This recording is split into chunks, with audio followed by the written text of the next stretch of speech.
Dennis, assisted by young Michael, is forking the sheaves of corn onto the platform, where Patrick, who has one of the most important jobs, is feeding the sheaves into the roller drums.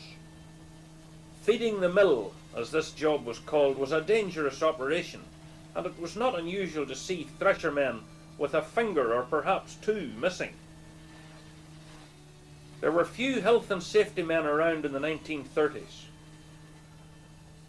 Sometimes there were two men on top of the mill, one cutting the twine and the other feeding the mill. Patrick is doing both jobs himself and will take a break every so often, or perhaps let someone else feed for a while.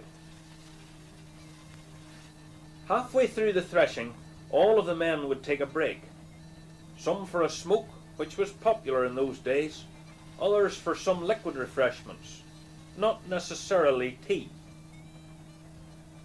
Again, as at other busy times of the year, the women would have had to help at the thrashing, although their time was usually taken up preparing food for the workers.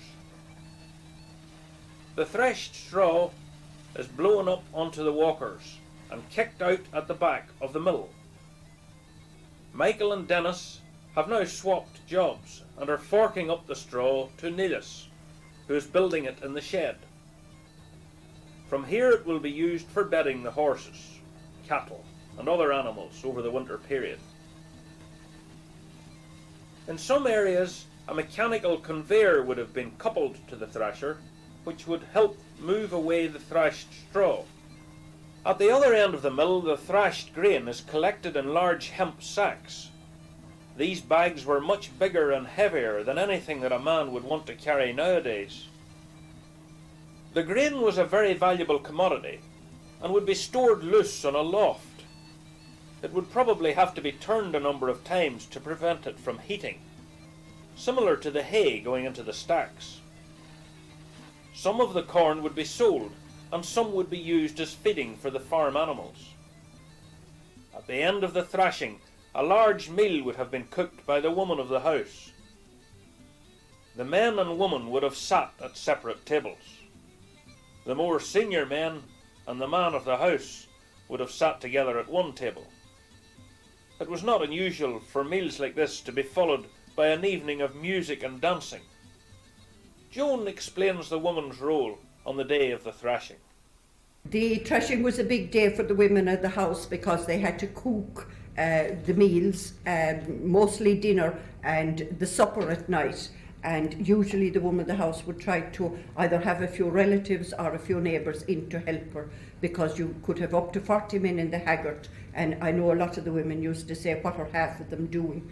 Because they really wouldn't be strictly needed, but it was a sort of a convivial thing that they all got together, every neighbour came in. And it was mostly bacon that would have been cooked. Big flitches of bacon taken off the ceiling. They'd be well salted, they'd be steeped the night before, provided you got notice of it, because often the threshing came and there wasn't much notice of it.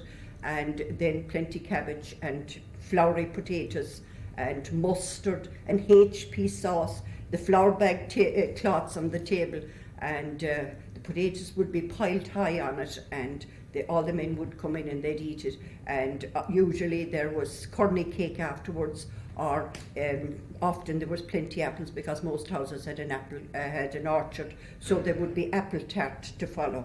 But it was a hard day, and you'd have the children out up on every ditch looking for furze bushes and for rotten blackthorn to hurry up the potatoes and the pots of vegetables and the meat. Although the thrashing has now been completed and the farming year is drawing to a close, it will not be long until the never-ending cycle of the farming year will begin again. Even though times were hard and money scarce, people still found time to entertain themselves with music and song, in a way seldom seen today.